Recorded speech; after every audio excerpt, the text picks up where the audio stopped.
God, the vision so to lead that all the people of this fair land may enter that state of brotherhood and unity, where the mind is led forward by thee into ever-widening thought and action. Thank you. Please be seated. Messages from the President.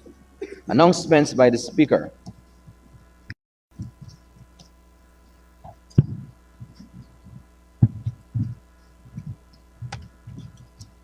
Honorable members,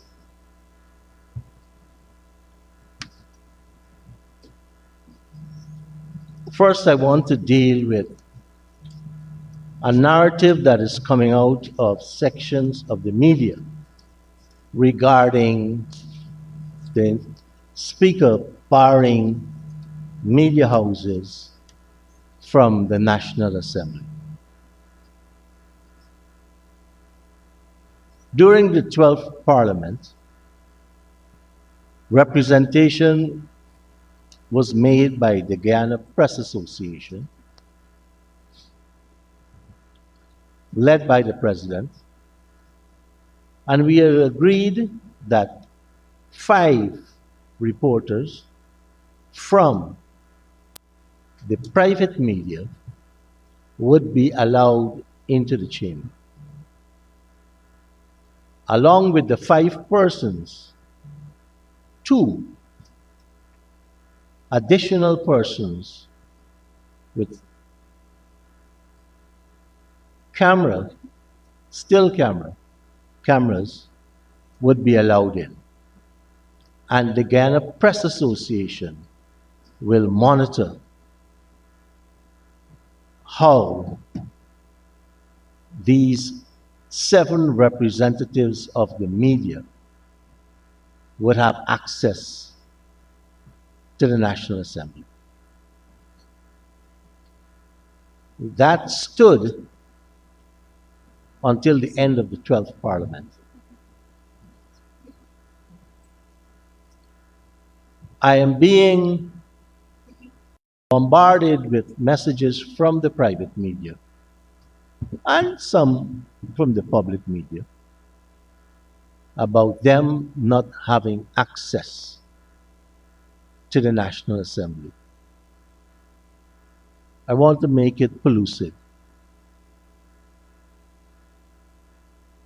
And if I could be redundant, in the words of a famous president, pellucidly clear, clearly clear,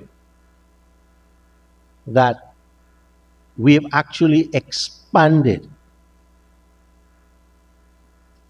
from 5 to 7 members of the private media, because most of them are using their phones to do the recording.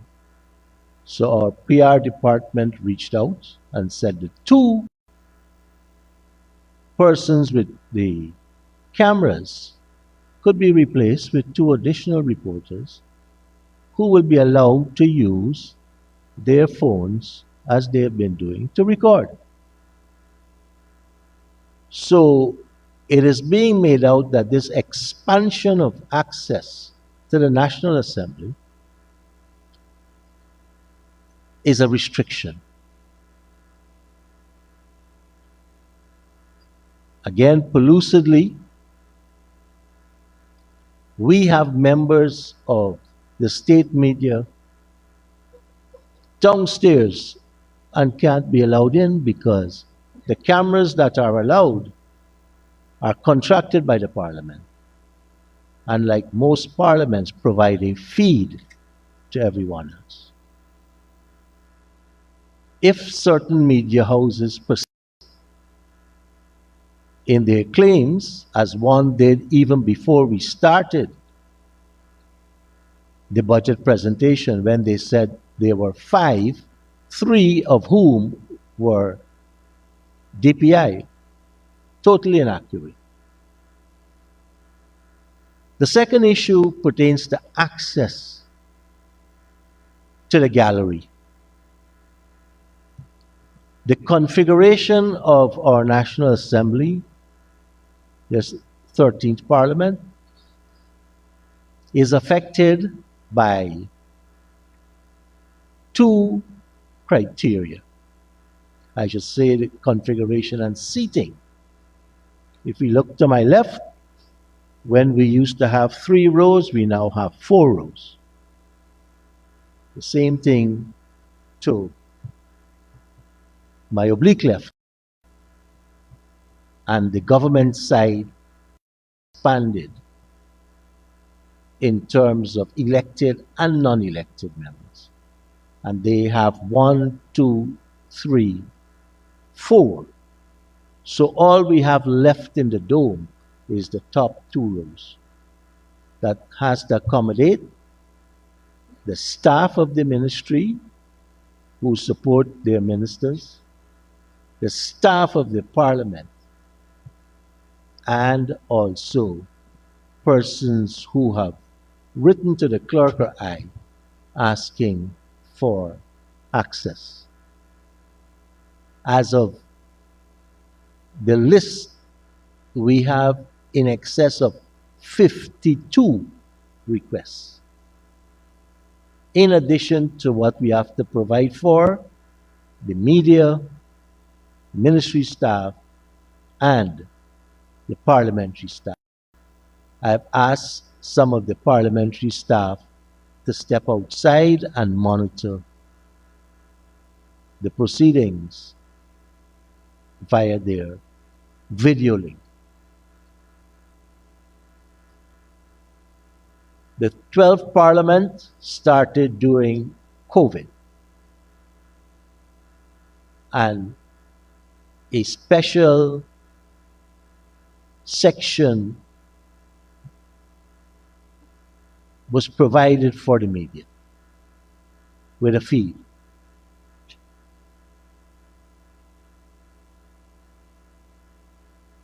That still exists. That still exists. So we want to be reinforcing that we pride ourselves on access, and we will continue to provide access to the proceedings of the National Assembly.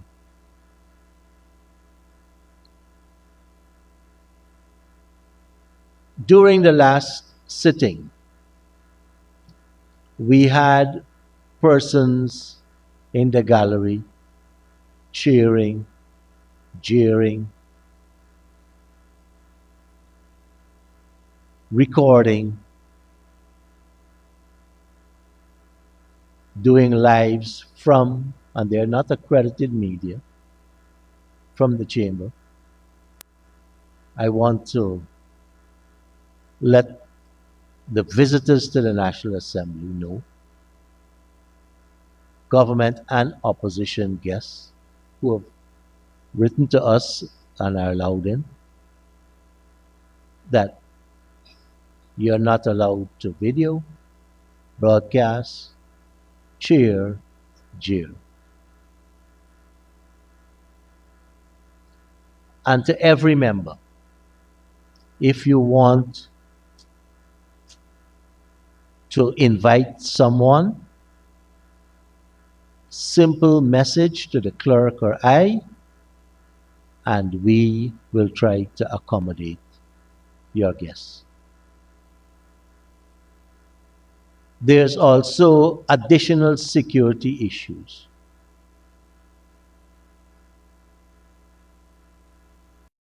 Serious security issues all over the world where MPs are concerned. And one may feel that Canada, a place where we associate with stability and calm, that today every MP wears a panic button. Every MP wears a panic button. The issue of security of MPs, the public buildings, and the National Convention Center where we meet for sittings have been on the agenda long before I was Speaker.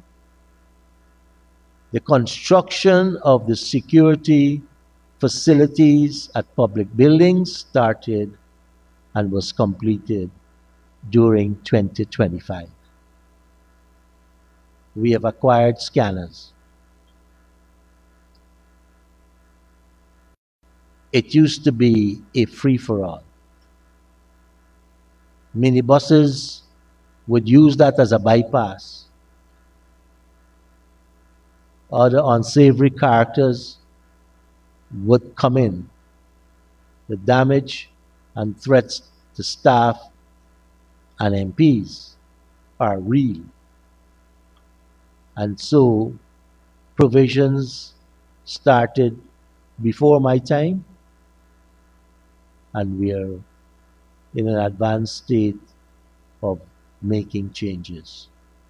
The instructions are very clear. No member of parliament will be prevented from driving into public buildings or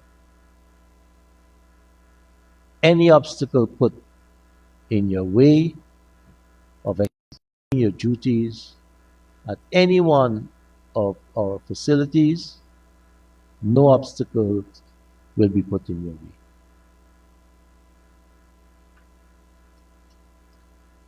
I remain accessible, as many of you have been reaching out, and we have been responding.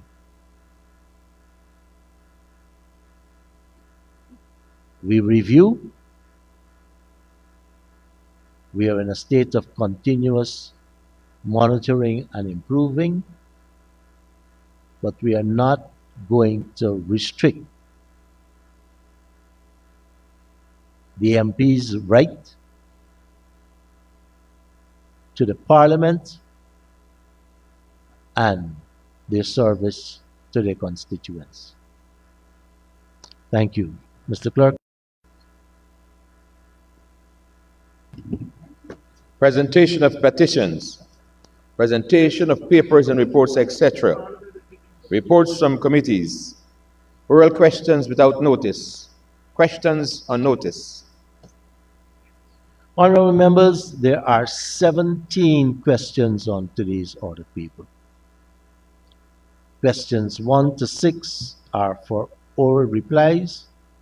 Questions 7 to 17 for written replies. In terms of the written replies, Minister of Local Government and Regional Development, who was on duty with His Excellency, has just returned and has asked for some time to provide those. The Honorable Minister of Foreign Affairs and International Trade is still overseas and not here, so I'm asking that, well, those will be deferred. Mr. Speaker, the Minister Todd did answer the question on the. He did answer. It's circulated in the House. Thank you, Honorable Minister. So it's circulated.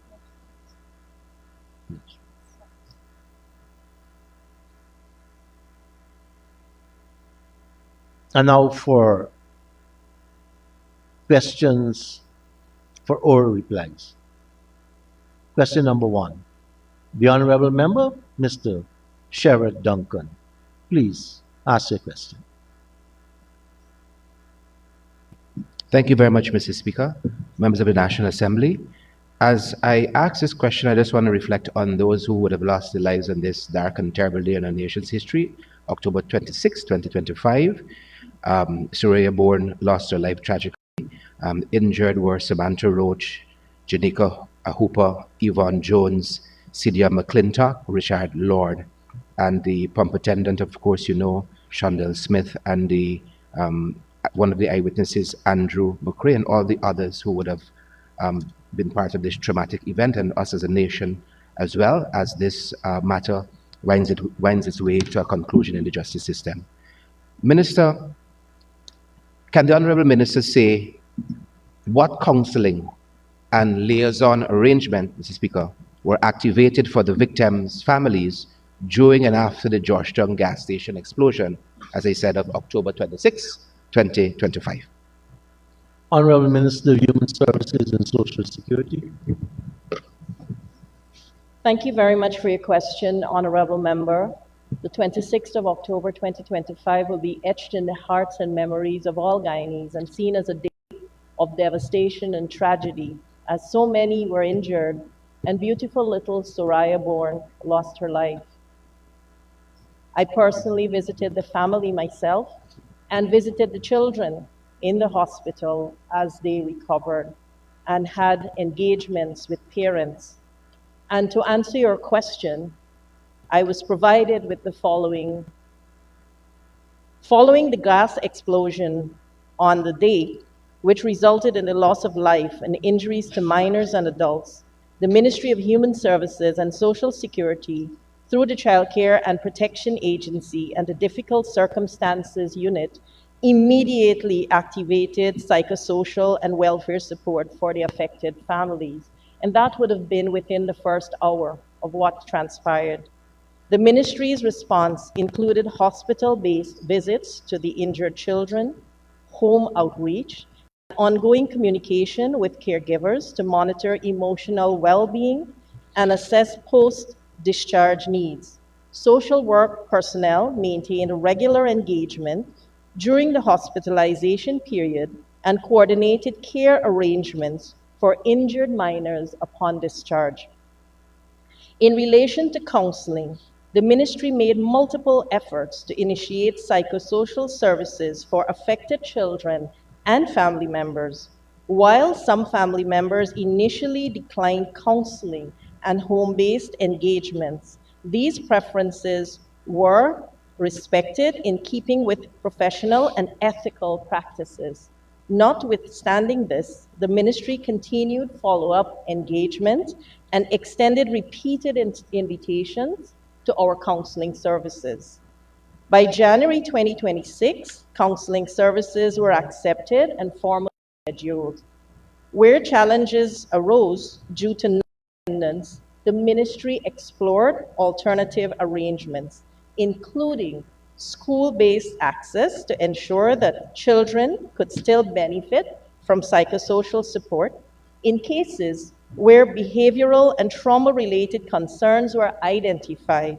Referrals were made for specialized clinical assessment through the Ministry of Health system.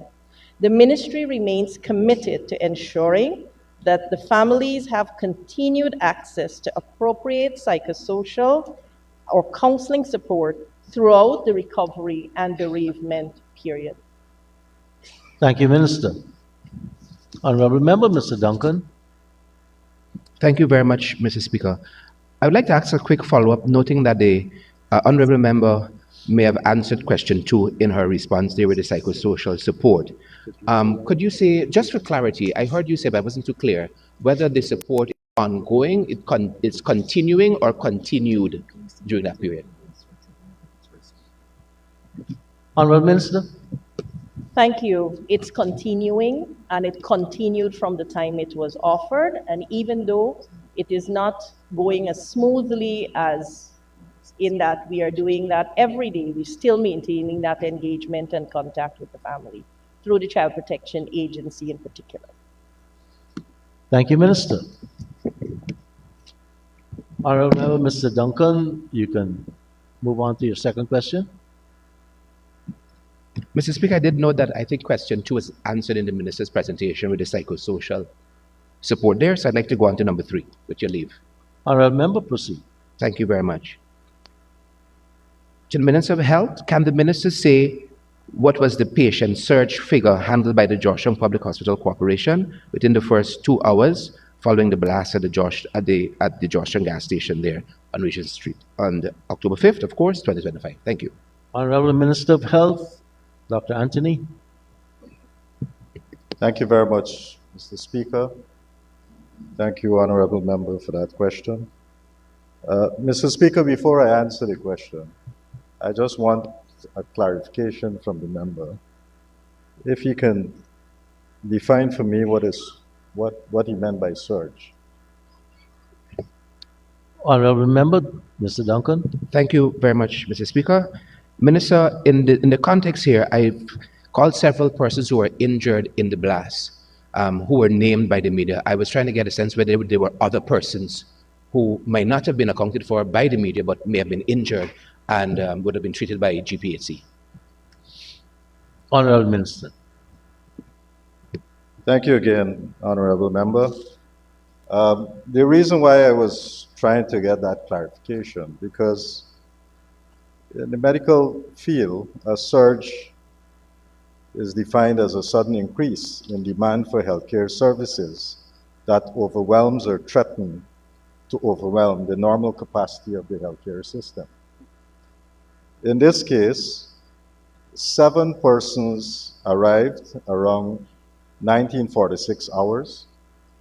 3 of them were seen and discharged at the accident and emergency. 4 patients were admitted, an 8-year-old male patient with multiple trauma that required surgical intervention, a 12-year-old female patient with multiple laceration to the face and extremities that requires surgical intervention. The 3rd patient was a 71-year-old female with abdominal injuries and injuries to the right foot. And the 4th was a 27-year-old female patient with trauma secondary to the motor vehicle, the explosion. We also received, shortly after, 1 patient who died before arrival, a 6-year-old female patient. Thank you, Minister. Mr. Duncan. Thank you, Mr. Speaker. Thank you, Minister, for providing that clarity. Did I hear you say that the deceased arrived after this for 7 patients? Am I clear on that?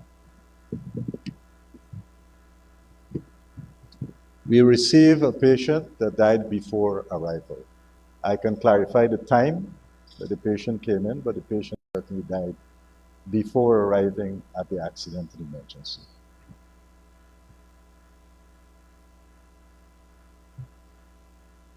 Thank you, members. We'd move on to question number 4. In the name of the Honorable Member, Ms. Joita Fernandez. Honorable Member, you may ask your question. Thank you, Mr. Speaker.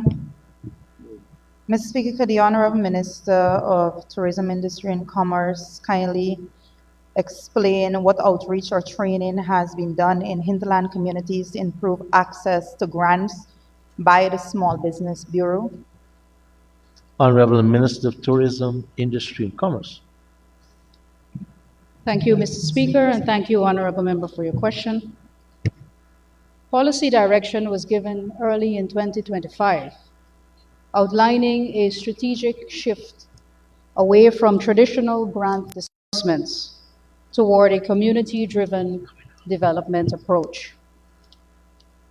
It was emphasized that while grants have played an important role in the past, community-based projects provide a more structured, sustainable, and impactful model for economic development, fostering long-term viability, resilience, and inclusive growth. Under this approach, resources are directed toward collaborative initiatives implemented through a consultative process with community members and local leadership. Thank you, Minister. Follow-up. Honorable Member, Ms. Fernandez. Thank you, sir. Could the Honorable Minister say, using the community-based approach, could the Honorable Minister say how many indigenous communities have received grants or loans under the Small Business Bureau from 2024 to 2025? Honorable Minister. So, Mr. Speaker, through the Small Business Bureau, more than 200 individuals have benefited from targeted community-based initiatives and hands-on training, technical training in the administration, management, and maintenance of hydroponic systems, shade house crop production techniques, apiculture operations, and hive management, and aquaculture pond setup and basic production practices in hinterland communities.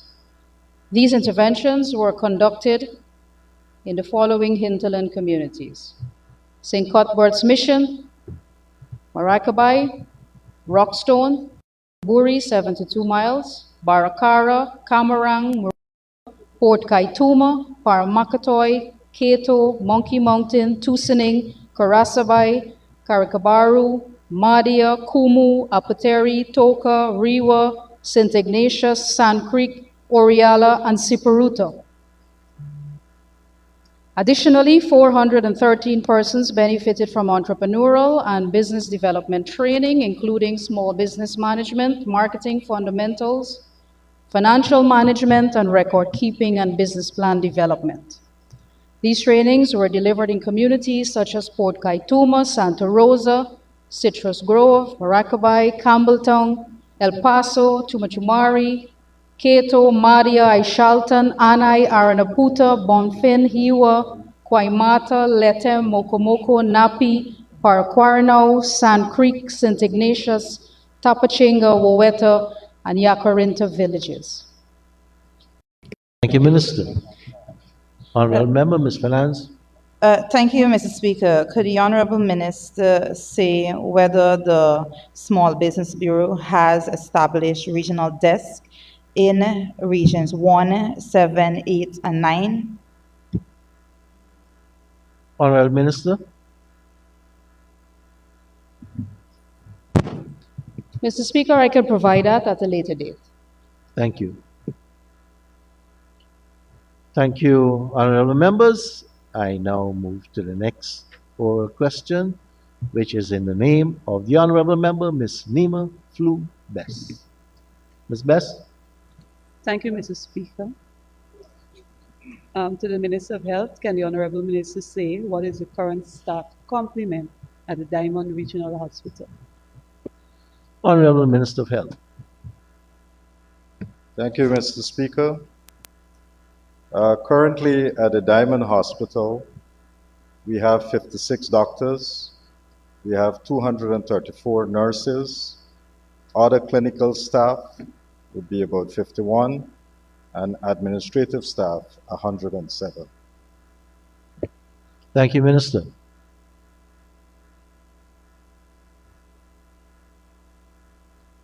Honorable Member, Mr. Ganesh Mahipal. Thank you, Mr. Speaker. Section 7 and the schedule of the Guyana Lands and Survey Commission, Act number 15 of 1999, make the board the governing body of the commission. There has been no board in place since 2020. Can the Honorable Minister say who is exercising the board's statutory responsibilities in practice and under what legal authority? Honorable Minister of Parliamentary Affairs and Governance. Thank you, Mr. Speaker. We have to recognize that the issue of lands in Guyana comes under several pieces of legislation, not only the Lands and Surveys Commission Act. And in fact, under President Granger, Trevor Benn was appointed by the President, not by the Commission of Lands and Surveys, as the Commissioner of Lands and Surveys. And this was in 2016, right up until 2020. The present Commissioner was appointed by President Ali, and the Deputy Commissioner appointed by President Ali, Mr. Michael Hudson and Mr. Maniz. These were also gazetted in the 2021 period. In the Act, and I'm doing this way because the legislation, the Guyana Lands and Surveys Commission Act refers to the Minister having powers in the commission, relating to the commission and decisions it makes. In this case, as under the APNU coalition government, the president was the minister. The Constitution makes it clear wherever there's a minister is not named for a sector, the president is the minister. And so under this act, the minister referred to is in fact the president.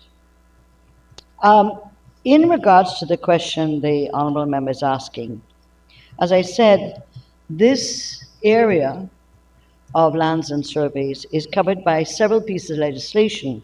And so when he asked about the authority, first of all, the commission not meeting, we have to go back to the legislation, Commission on Lands and Surveys, to see what are the functions of the commission. The functions of the commission are basically administration and governance oriented and routinely done. But in case of the management of the state lands, converting state lands to government lands, leases, licensing, etc., this is not covered under the Guyana Lands and Surveys Commission Act. This is covered under the State Lands Act.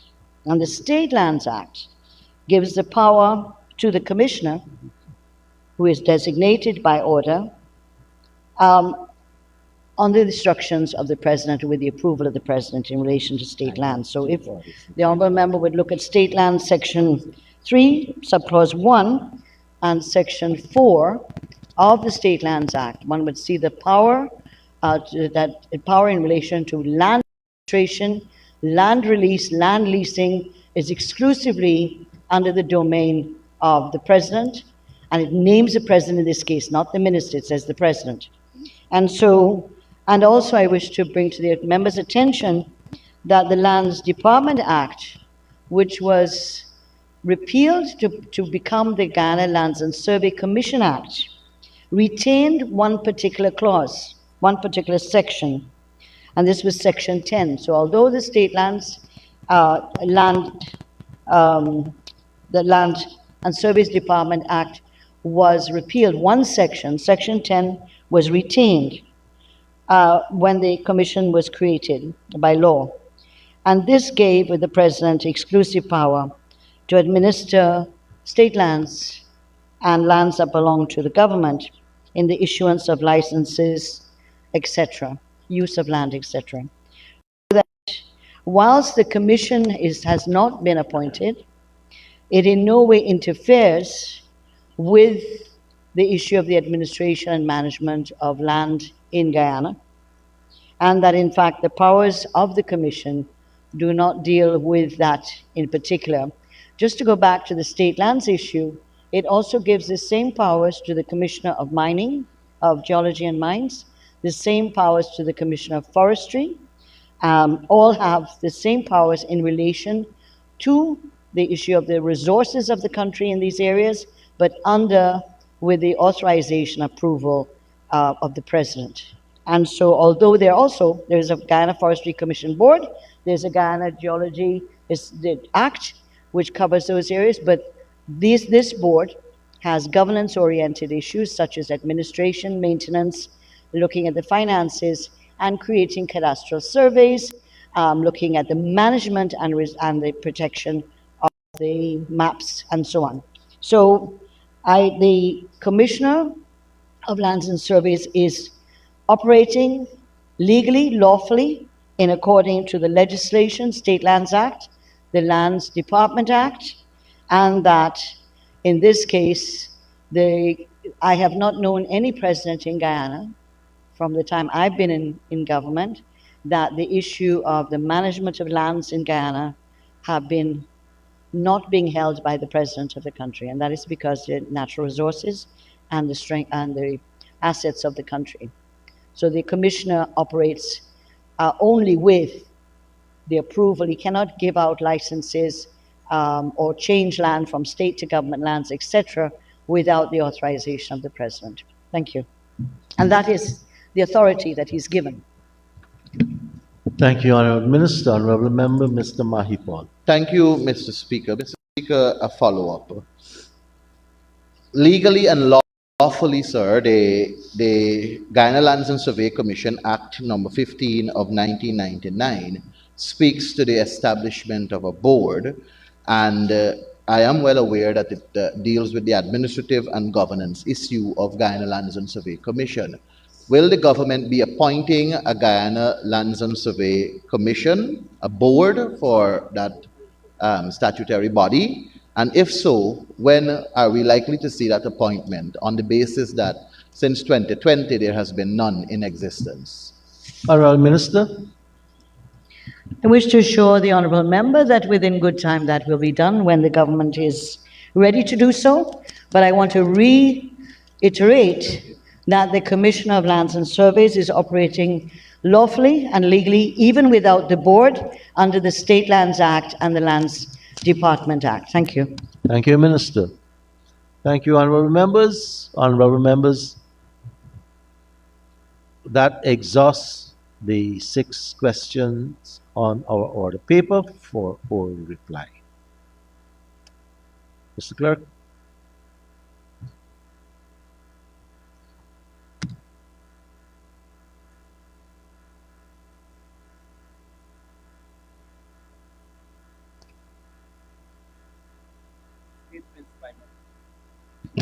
Statements by ministers, including policy statements, personal explanations, requests for leave to move the adjournment of the National Assembly on definite matters of urgent public importance, motions relating to the business or sittings of the National Assembly and moved by a minister, public business, government's business.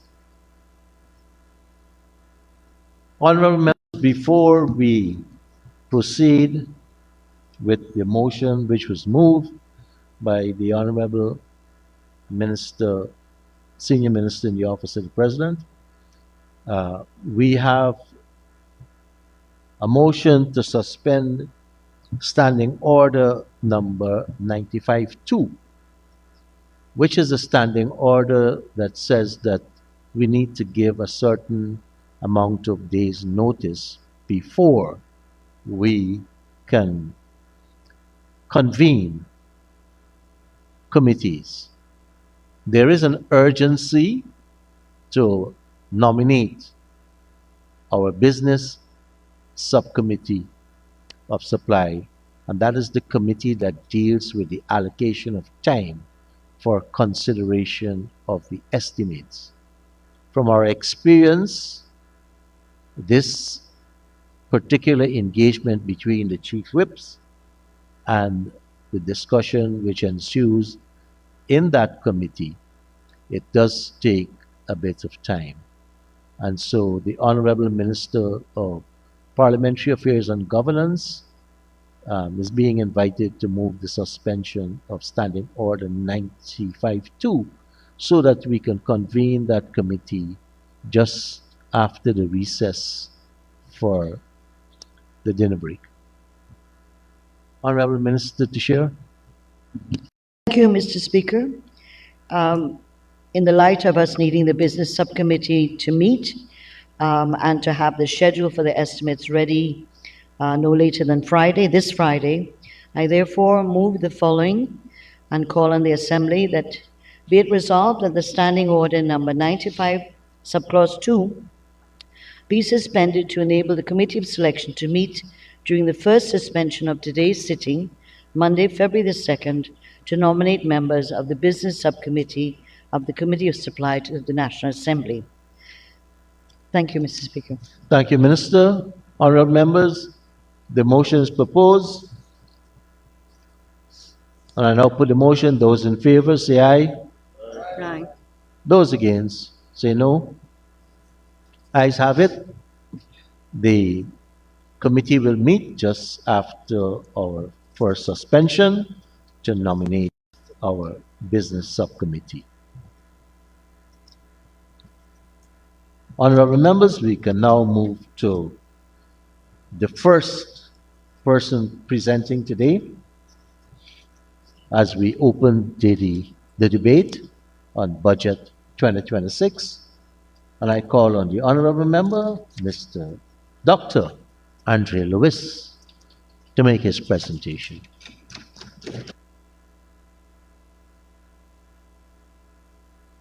Honorable Doctor, at 3:01, you may begin.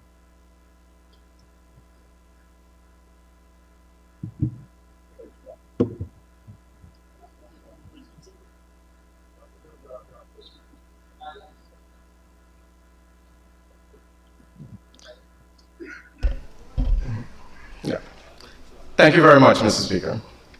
On behalf of the We Invest in Nationhood Party, I congratulate the Honorable Minister of Finance on the presentation of the 2026 budget to the nation.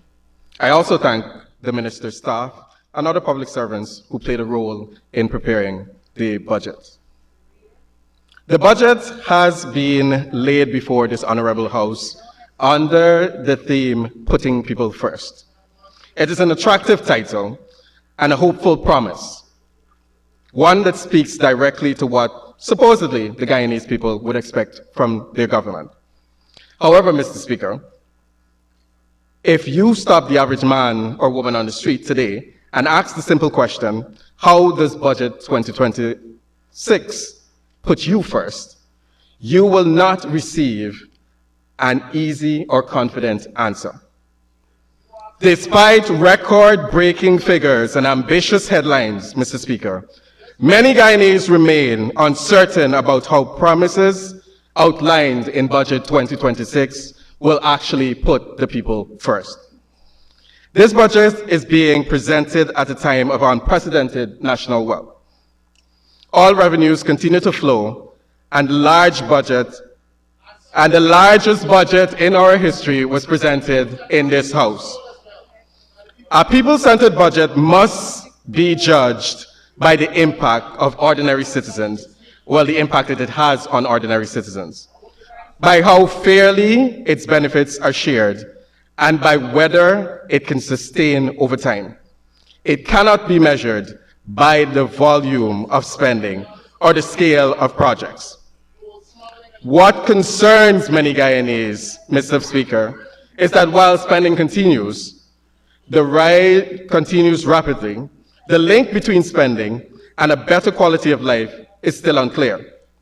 Despite an increase in reliance on oil revenue and there are no clear safeguards met in the budget. Access to timely and quality health care is unseen. Educational outcomes vary widely throughout the country. Secure and stable employment is still out of reach of many. Development across the regions remain unequal. The budget depends heavily on oil revenues at a time when global oil prices are uncertain and projected to decline. Yet there is no clear plan for how spending will be managed and if revenue falls. A people-centered budget must protect the country, not only in good times, but also when conditions become difficult. Mr. Speaker, another serious concern is that spending is expanding faster than our institutions can manage. Oversight systems, audit, procurement control, and parliamentary scrutiny have not been strengthened at the same pace as expenditure. When accountability does not grow alongside spending, Mr. Speaker, waste and inefficiency become real risk. The people of Guyana deserve safeguards for our money. Many families also feel, Mr. Speaker, that the budget does not adequately address their everyday needs. Food prices are still high. Transportation costs is not regulated and unpredictable. Housing is becoming less available. In many communities, basic services are unavailable. People need steady jobs, affordable services, and income that keeps up with the cost of living. Development also remains unseen across the country. While the budget speaks nationally, its benefits are not felt everywhere. Hinterland, rivering, rural, and mining communities continue to face high costs, weaker services, poor infrastructure, and limited access to opportunity. A budget that truly puts people first ensures no community is left behind, regardless of geography. Mr. Speaker, the continued acceptance of large fiscal deficits without a clear plan to control them is another serious issue. Deficits creates problems today that can lead to inflation tomorrow, higher taxes, or reduced services in the future. The budget does not clearly explain how spending will be stabilized over time and how the economic security will be protected with oil revenue. If we are truly committed, Mr. Speaker, to putting people first, then the budget must move beyond political language and broad assurances. It must show clear and measurable results.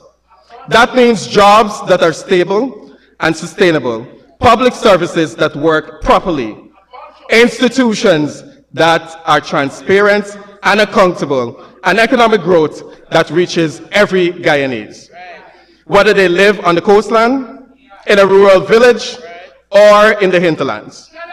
Mr. Speaker, let me be clear. We do not oppose development. We do not oppose investment. And we do not oppose growth, because opposing those would be opposing the people of Guyana. What we oppose is a budget that relies too heavily on oil money without strong safeguards, weakens accountability while expanding spending, and assumes that the productivity and everyone else will gain automatically. Guyana does not just need the biggest budget in our history. Guyana needs a smart, fair, and responsible budget, one that truly puts the people first, not only in words, but in reality, both now and for the future. That is the standard against which we must examine this budget, Mr. Speaker. That is the duty of this Honorable House, and this is the decision that we have to make moving forward. Mr. Speaker, the budget speaks confidently about production figures, projection, enforcement, and expansion, but speaks less and less of people. It measures success in ounces, sir, barrels and billions, but not in livelihood protected, communities supported, or dignity preserved. When we examine the policies affecting the Ministry of Natural Resources, it becomes clear that the budget places production first, enforcement first, profits first, while too many people are left to adjust, comply, or suffer. Well said. Well said. Love it. Yes, my brother. We continue it. We are continuing, sir. As we continue, Mr. Speaker, the 2026 budget relies heavily on oil and gas revenue, and large withdrawals from the National Resource Fund. While all income gives the government room to spend today, this approach relies seriously and gives concerns for tomorrow. Withdrawals from the National Resource Fund are becoming routine rather than cautious. And there is no clear plan for how spending will be adjusted if oil revenues fall. A country that depends so heavily on oil must clearly have defined framework in place to ensure that it is protected. The budget speaks often about strong growth, including non-oil growth. It is not driven by high productivity, strong exports, or more competitive private sector. Growth that depends on government spending is fragile. When spending slows, growth will slow. This means Guyana risks building an economy that looks strong on paper, but weak when oil revenues are not there. Mr. Speaker, oil and gas is the most important sector in our economy, yet oversight and transparency remains limited. While allocations are made for petroleum management, there is little public details on how monitoring, auditing, and enforcement will be strengthened. In a sector dominated by large multinational companies, the state must be strong, informed, and independent. Without strong oversight, Guyana risks losing value through weak contracts, enforcement, poor cost control, and unequal bargaining power. Across the Ministry of Natural Resources, the budget shows large allocations for mining, petroleum management, environmental oversight, and energy-related activities.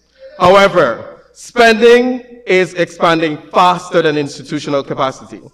Petroleum systems, staffing, and project management have not grown at the same pace.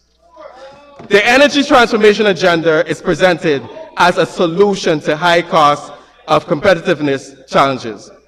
While the idea is sound, Mr. Speaker, large energy projects often face delays and cost overrun. Without clear cost-benefit studies, timelines, and independent oversight, promised benefits such as low electricity may take longer than we expect. In mining and forestry, the budget places strong emphasis on enforcement, but far less on access, infrastructure, and support. Small and medium-scale operations are expected to comply with strict rules without access, transport systems, and government services needed to do so. This pushes activities on the ground instead of improving compliance. Mr. Speaker, rapid spending in oil and natural resources sector also drive up domestic demand. This puts pressure on housing, land, transport, and real value of services in Guyana. Inflation hurts low and middle-income households, and it hurt them the most. What is missing from the budget is clear. Long-term strategies for managing oil wealth responsibly. There is no strong fiscal rule, no clear limits, and no spending, and no clear limits on spending during boom years. Mr. Speaker, the 2026 budget shows ambition, but ambition without restraint is risky. In oil and gas and across the Ministry of Natural Resources, the focus is on spending and production, not enough on sustainability.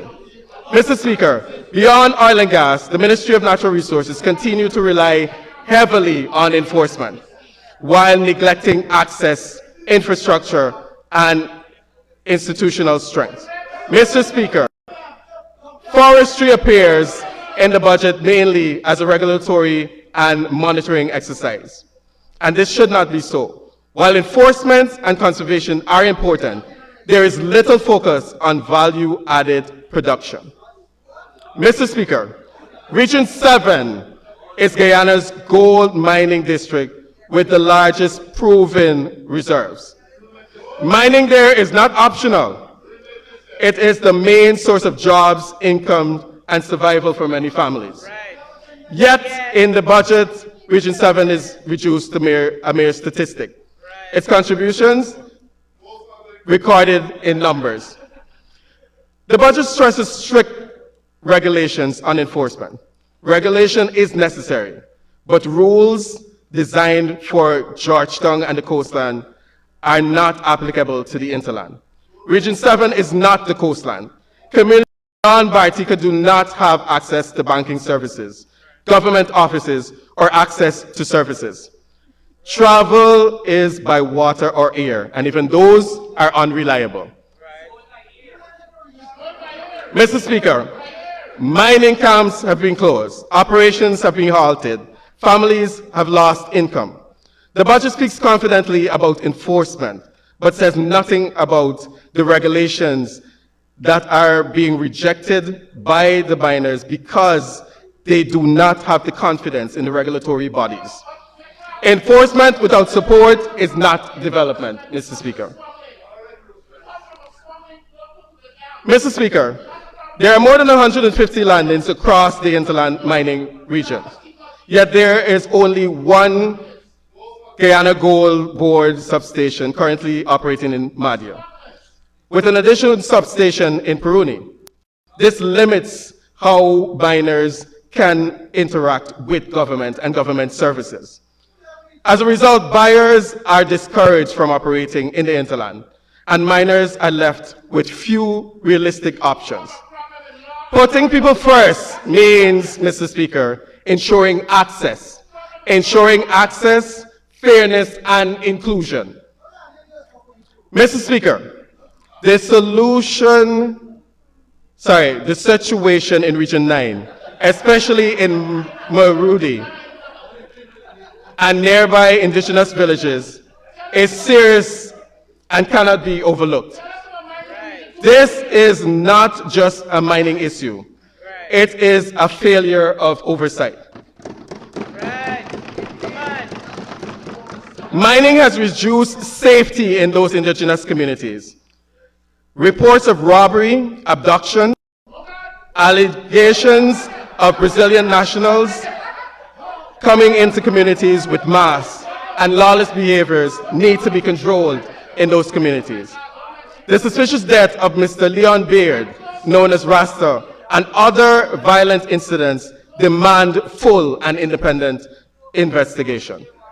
Mr. Speaker, in 2016, when foreign currency was running away, Mr. Granger instructed the then Minister of Finance, Mr. Jordan, to convene a meeting with the banks and foreign currency dealers. The finance minister instructed the banks not to purchase foreign currency for a rate more than 215 and sell for no more than 2016. Mr. Speaker, 9 years after, the rates still remain in balance. Mr. Granger saw the need to protect and create stability in our nation. Mr. Speaker, as a result of high cost of living, over 50% of our citizens find it difficult to take care of themselves and make ends meet. Mr. Speaker, the Honorable Minister of Natural Resources' relationship to the people who are major players in the mining sector and those who are licensed gold dealers seem to be too cozy. In my mind, this can lead to compromise, and we are all well aware of many such occurrences and circumstances. Mr. Speaker, I rise to bring to the nation's attention and this honorable House a matter of urgent national importance regarding security of the gold industry. Mr. Speaker, the 2025 gold declaration reached 484,321 ounces, making an 11.6 increase from 2024. However, a closer look at those numbers revealed that Zizing Mining Group, operating through the subsidiary Aurora Gold Mines, accounted for 167,005 ounces, and local and medium-scale miners declared the lion's share of 317,316 ounces. These miners are the lifeblood of our interior, yet they're being undermined by illegal leakages. Yes! Yes! Mr. Speaker, Zizing Mining Group is another Chinese-owned and operated company which continues to benefit from Guyana's wealth, as the underpaid Guyanese who are subject to work under these companies and terrible conditions, while causing excessive land damage, deforestation, pollution, particularly in biodiversity, to an extent that is large. Mr. Speaker, the approximate value for gold produced by Zizing Mining Group Limited, using the average price of US $4,500 per ounce, is US $751 million. Mr. Speaker, for this approximate amount, only 5% of the sum is remitted to Guyana in the form of royalty. This equals 550,000 Guyana dollars.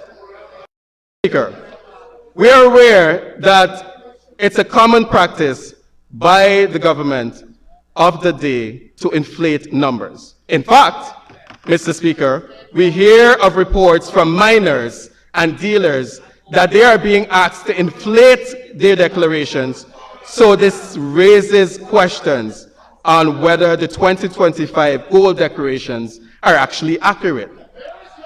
Mr. Speaker, we are convinced that a significant portion of Guyana's gold is being diverted across the border to Venezuela.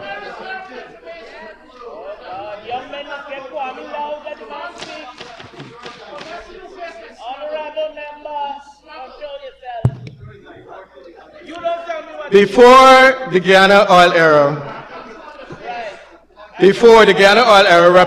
gold represented approximately 35% of the national budget and was significant to foreign currency earners.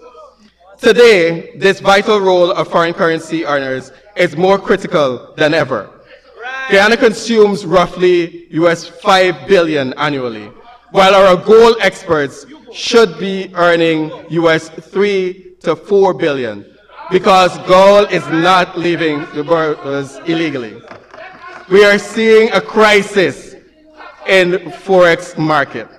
Mr. Speaker, currently, commercial banks are selling US dollar wire transfer at US 216.50 cents, while the rate for US cash has spiked to $240. This disparity is a direct hit on the pockets of every citizen. Mr. Speaker, if this goal is secure and the revenue is properly managed, we would see a drastic reduction in the cost of living of Guyanese. This would provide immense relief from all Guyanese. Mr. Speaker, we call for immediate and enhanced border protection. Mr. Speaker, the government must take the necessary preventative measures to protect our borders and to protect our indigenous communities. Mr. Speaker, we cannot allow our gold to build other nations and individuals while people suffer right here in Guyana. I urge government to act not to protect our natural resources alone, but to protect our borders and our economy. In conclusion, Mr. Speaker, this debate is not about rejecting development progress. It's not about that at all, Mr. Speaker. It is about being fair and honest and responsible. If the budget truly puts people first, we would have seen clear action to protect the livelihood of the Guyanese people, especially those living in the hinterlands and our mining communities. We should see fair access to mining lands, and viable mining lands indeed. Reliable medical evacuation processes, ease of access to the Guyana Gold Board and banking services, digital payments to the interior, lower transportation costs, strong protections for workers, and including those in Region 10. Instead, this budget focuses mainly on barrels, ounces, and billions. While many people are left to deal with strict enforcement, high costs. Putting people first, Mr. Speaker, is not just a slogan. It is a means of getting people to understand that they are valued. It means making policies based on real conditions. Recognizing unequal access and opportunities, and ensuring development improves the lives of all Guyanese. Until policies reflect the daily realities that we see on the street, until they affect the person sitting on a bus, the person taking a boat from one side of the Demerara River to the other, then it is not truly reflective of the people, and it does not truly put the people first. Mr. Speaker, putting people first will remain words on paper, not in lived truth, until all of these elements are in place. And that is why Budget 2026 must be challenged to improve and to prioritize the people if we really want to put Guyanese people first. I thank you.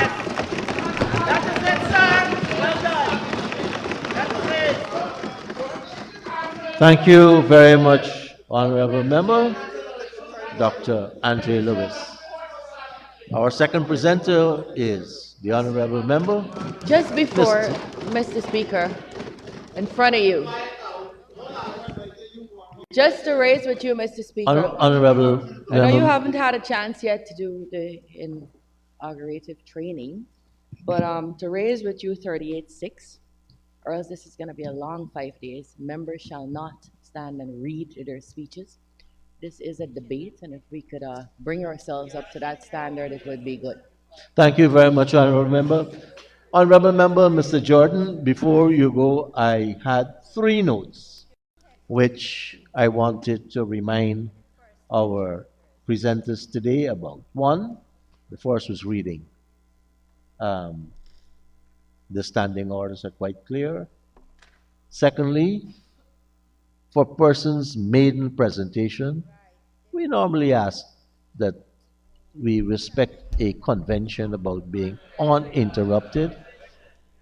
Third, for especially new presenter, the issue of raising the names of people who are not, or the companies in the House and can't represent themselves. And fourth, issues about imputing. Those are some of the cautions which I wanted to remind. Honorable Member, Mr. Jordan, you start at 3:29.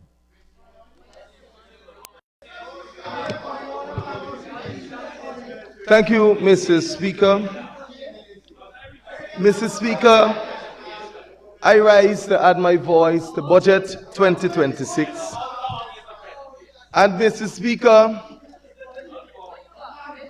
I want to, this afternoon, give a gift to the Minister of Finance.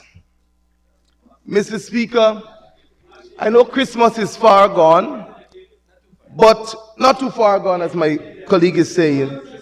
But the Honorable Minister of Finance, in his budget presentation entitled, "This Budget Putting People First," Mr. Speaker, I want to present to him the APNU 2025 campaign manifesto, Putting People First. This is the document that has the real policies and the real programs with the real plans to put the people first.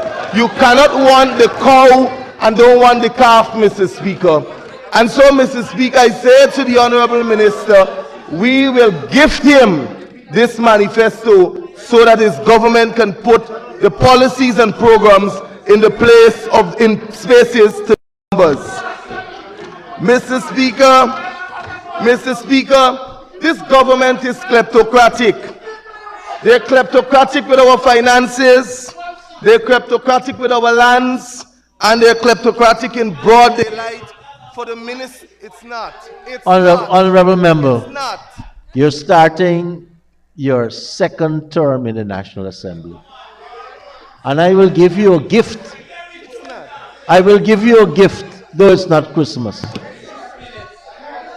Go ahead. Guided, Mr. Speaker. Mr. Speaker, it is not on the list, but I'll proceed, Mr. Speaker. Mr. Speaker, just come, or rather, Mr. Speaker, let me take to the point. I outlined that the team didn't just come overnight, but rather it came from a clearly defined strategy that was formulated to put people as the main focus of Guyana's development. Hence, the APNU worked day and night to put a coalition team together, Mr. Speaker, that is entitled Putting the People First. Further to that, Mr. Speaker, it was the coalition, Mr. Speaker, who first developed a people-centered development strategy that informed our putting the people first, Mr. Speaker. Mr. Speaker, the measures outlined in this budget shows clearly that the PPPC government does not have a plan that informs their team, Mr. Speaker. Mr. Speaker, it confirms that it was just a wholesale shoplifting of the APNU Coalition's 2025 manifesto team. Sir, were there copyright laws in Guyana, the Honorable Minister of Finance would have been found wanting for stealing this theme. Mr. Speaker, Mr. Speaker, this budget will keep Guyanese in poverty instead of transforming the lives and livelihood of our people. It allocates resources in a way that will not take people out of poverty. Since we have identified that it cannot take people out of poverty, Mr. Speaker, sir, permit me to remind this heartless, callous, and uncaring government that an Inter-American Development Bank 25 December report stated that 58% of Guyanese are living in poverty presently. Further to that, Mr. Speaker, 32%, Honorable Priyamanik Chan, they are living in abject poverty at this time in Guyana. Mr. Speaker, this is the sad reality of the oil-rich Guyana we are living in. Mr. Speaker, I know those on the other side, they will try to come here in the coming days to speak about Guyana not having poverty. But Mr. Speaker, let us take a drive through Sophia. We will find abject poverty. Mr. Speaker, let us take a drive to Port Morant in the quarantine. We will see what abject poverty looks like. Mr. Speaker, let us take a drive to Blairmont in West Bank, Bobis. Let us take a drive, Mr. Speaker, to Beirut. Let us take a drive to Monrepo and Buxton, and you will see what abject poverty is. Mr. Speaker, let us take a drive by James, as my colleague is saying, and you will see what abject poverty is. Mr. Speaker, the Honorable Ashni Singh comes to this house to tell us about putting the people first.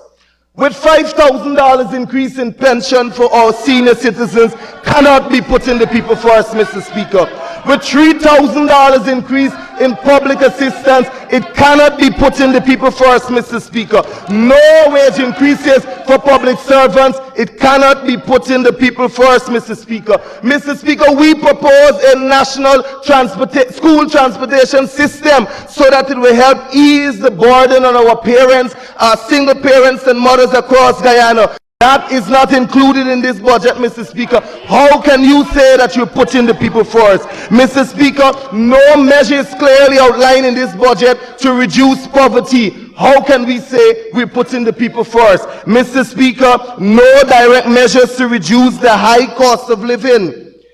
We propose, Mr. Speaker, a 35% increase for public servants. They could have at least given a 25%, Mr. Speaker, which was adequate enough at this time to take our people out of poverty and to signal an interest in giving Guyanese a livable income. This budget fails to deliver. Mr. Speaker, the only people this budget seeks to deliver to is the friends, the families, and the favorites of the PPP. Mr. Speaker, permit me to help our Guyanese citizenry to understand how far removed this government and its budget is from being a people-centered budget. Sir, Budget 2026 in its agricultural allocation totals $113.2 billion. Mr. Speaker, of that sum, $81.9 billion goes to infrastructure. Mr. Speaker, works will be carried out in drainage and irrigation under this sector. Mr. Speaker, at least 40% of those works, Mr. Speaker, and the monies channel will be misplaced or misappropriated as a result of poor designs and placements and incompetence and huge kickbacks for the government, its families, again, its friends, and its favorites. Mr. Speaker, this government is not serious about food production and food security and wanting Guyana to return to being the breadbasket of the Caribbean. Mr. Speaker, I hear the Honorable Zulfikar Mustafa shouting from the other side of the room, Mr. Speaker. Mr. Speaker, take a drive to his house, Mr. Speaker. And you, Mr. Speaker, when you come out of the front gate, you have to take a taxi to go to the backyard or to find the swimming pool. That is what we're talking about, $500 million and more, Mr. Speaker. Mr. Speaker, Sir, how can we return to being the breadbasket of the Caribbean, order. Mr. Speaker? When On a point of order, sir, we are not... Which point of order? 40A, member speaking cannot impute onto others what the honorable member just did. Could we have... I am not going to impute. Thank you, Minister Manik Chan. And I was just about to hit the red button to cut him off to tell him that. Somehow you must be peeping at my notes. I have to check my computer. Yes, we will. Honorable member, as a second term MP, please. Guided Mr. Speaker. Mr. Speaker, a mere $1.9 billion goes to livestock and $3.3 billion to other crops. Mr. Speaker, to the area which generates our food, including meat and milk, only a mere 4.5% of the entire budget is allocated. This is not putting the people first. Mr. Speaker, were this government serious about bringing down cost of living, every region would have had a sound developmental plan on sustainable agriculture that would have increased food production and contribute to the reduction of the price of food, ensuring food availability and security. Mr. Speaker, on this score, this budget received a fail grade. Mr. Speaker, what happened to our cash crop farmers? Mr. Speaker, what happened to those in fruits and vegetable production? What happens to those in echalot and various seasoning production? What happened to our small farmers into dairy and meat production, sir? What happened to those who are into poultry, ducks and broilers? Mr. Speaker, those that supply our fish and eggs, this budget doesn't cater to them, Mr. Speaker. How can we say this budget is about putting the people first and reducing the high cost of living and the poverty rate, when the most important aspect of a man's daily life, Mr. Speaker, which is providing food for his family, has been completely ignored and has no meaningful measure or sustainable measure in this 2026 budget?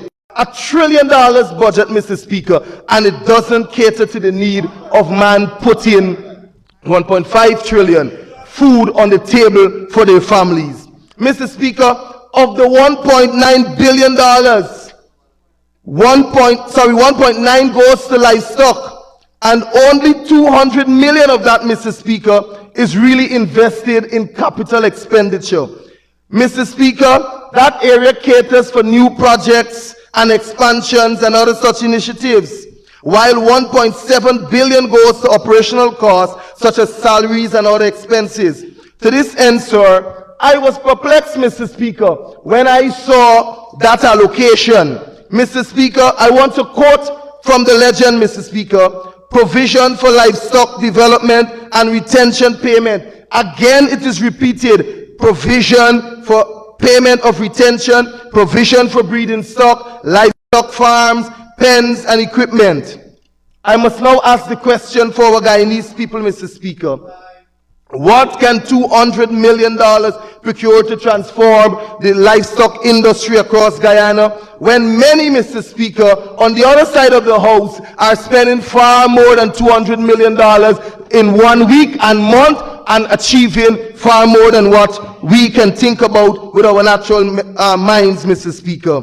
Mr. Speaker, how many bulls, how many livestock farms, how many pens will be built or improved? What sort of equipment could be purchased with $200 million? Mr. Speaker, we still see that out of the $200 million, retention must be paid from last year. Mr. Speaker, what sort of economics is this that the Honorable Ashley Singh is bringing to this House? Mr. Speaker, this government is visionless. The government is insensitive, and this government is uncaring to the needs of our Guyanese people. Mr. Speaker, where are the plans? Where are the programs that will transform the agriculture sector, put food on our tables, and develop the lives and livelihoods of our people? Sir, this budget lacks substance. It has numbers, Mr. Speaker, but they are misplaced, and in many cases, Honorable Priya Manik-Chan, they are misdirected. And clearly, Mr. Speaker, we recognize from the allocations that many are pulled from the skies. Mr. Speaker, this budget has no definite objective. Mr. Speaker, please understand the depth of my argument this afternoon. A budget of $1.558 trillion, a mere 0.35% goes to our main food line, which is production in livestock and crops, Mr. Speaker. Sir, this is madness.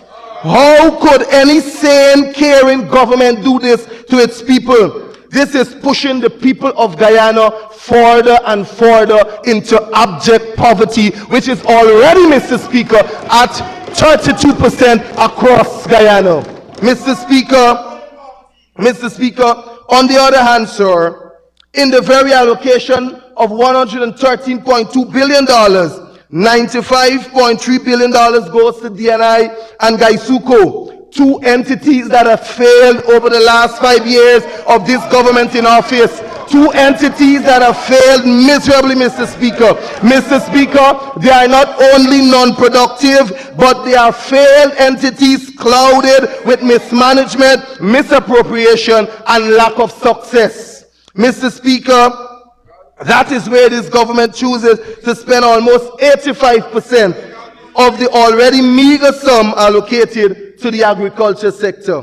Sir, there is need for proper reallocation in this budget. Mr. Speaker, every Guyanese knows a fisherman when they see them. Some know them when they interact with them. Sir, they work hard at night. They work in rain and shine. Mr. Speaker, they toil genuine and honestly to earn $1 and provide for their families.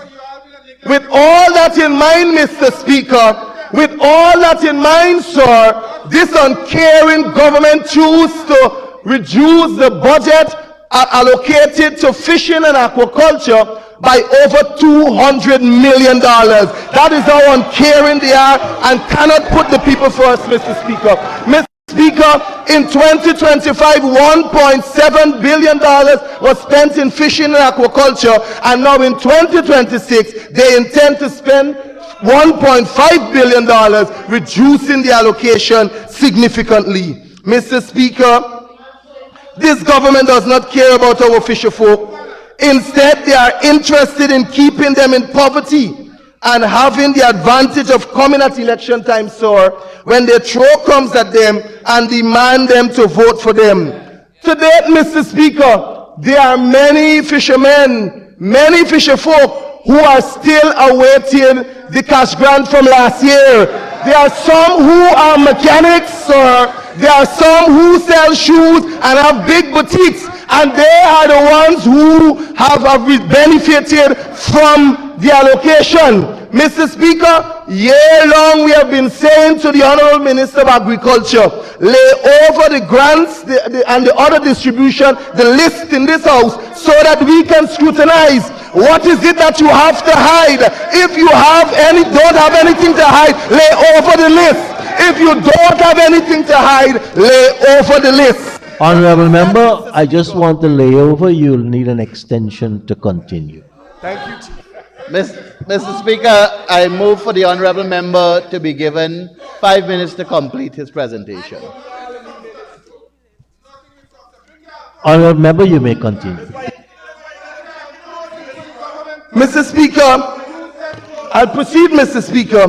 To this end, sir, to this end, Mr. Speaker, I want to point out that this government is complicit in the mismanagement, incompetence, and underperformance of Gaisuko. And I tell you why, Mr. Speaker.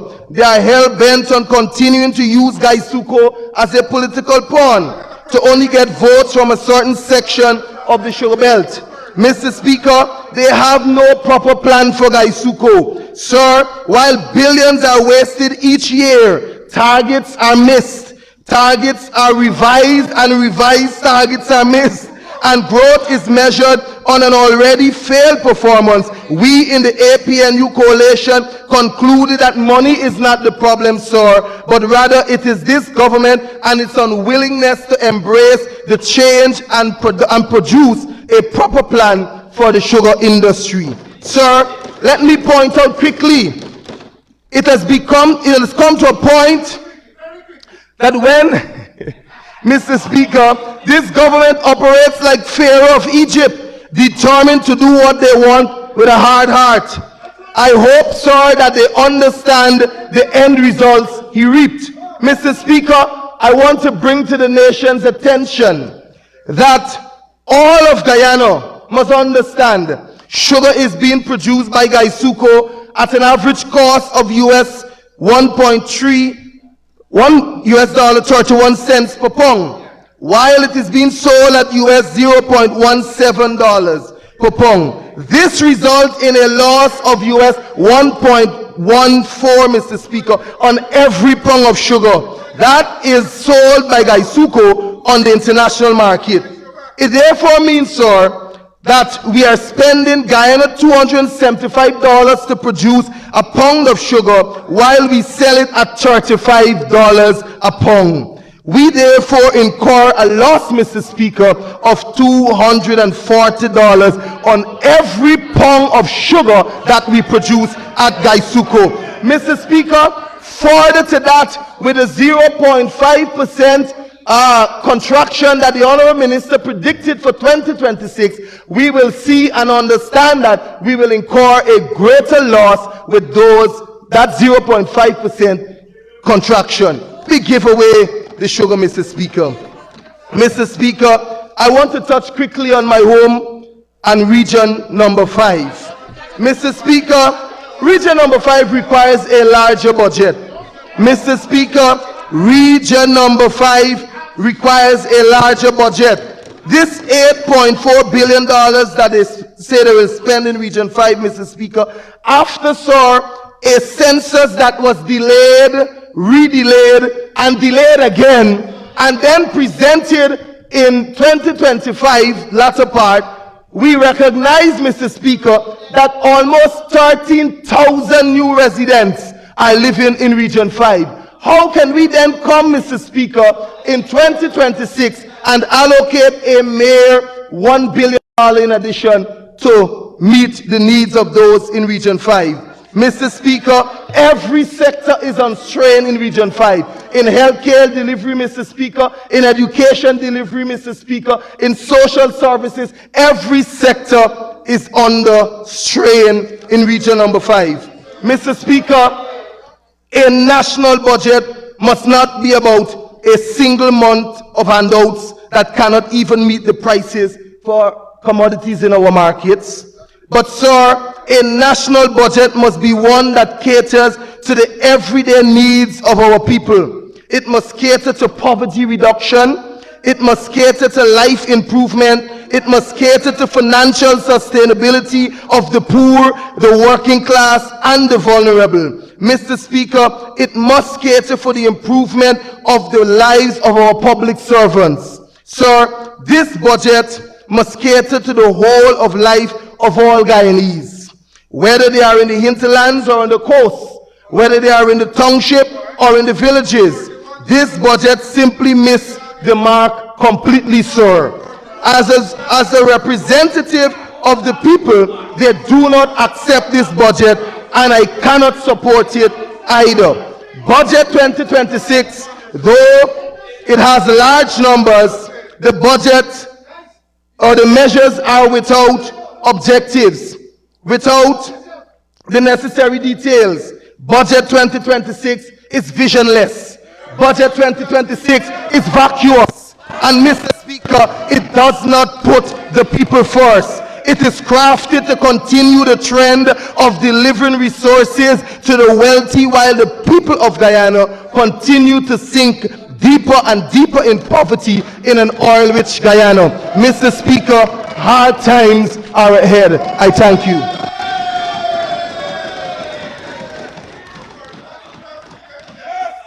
Thank you very much, Honorable Member. And now I invite the Honorable Minister of Public Works, the Honorable Bishop Juan Edgehill.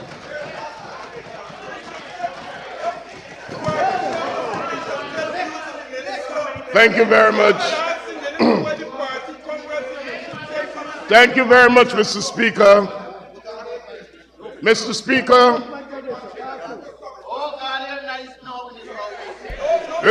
I rise to lend my support to Budget 2026 and to indicate that my admiration and respect for the Honorable Minister of Finance has significantly grown.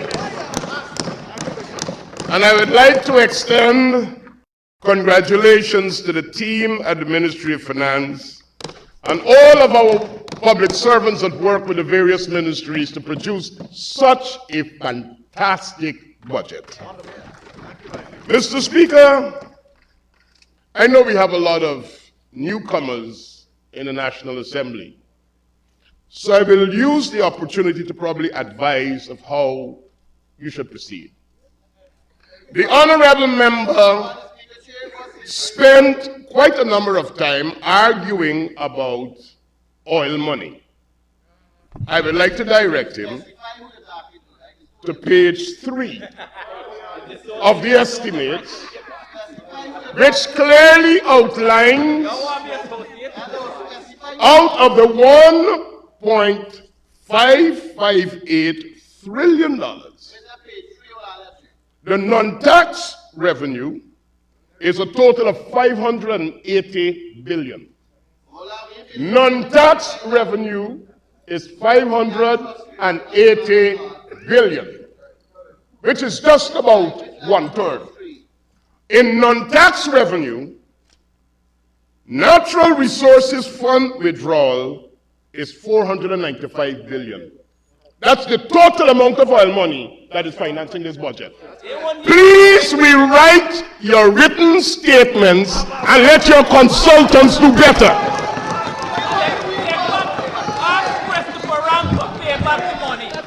Secondly, the Honorable Member, Mr. Jordan, seems to think that he has a hold on the term putting people first. But I would like to remind him, where in 1990 and 1992, President Chevy Chaikin used terms like the new global human order, people-centered budgets, global humanism, development with equality. These were concepts in the PPPC long before 2020 5 manifesto of the APNU. And by the way, Mr. Speaker, while they might be thinking they have a hole in this term putting people first, Governor Bill Clinton and Senator Al Gore in their 1992 election campaign was putting people first. And Mr. Speaker, I will spend some time this afternoon showing the people of Guyana how we are putting people first. And I want to indicate very clearly that in this budget, people must read this and they must also study the numbers here. But I noticed some people have not been able to read their budget because they said they didn't have enough time.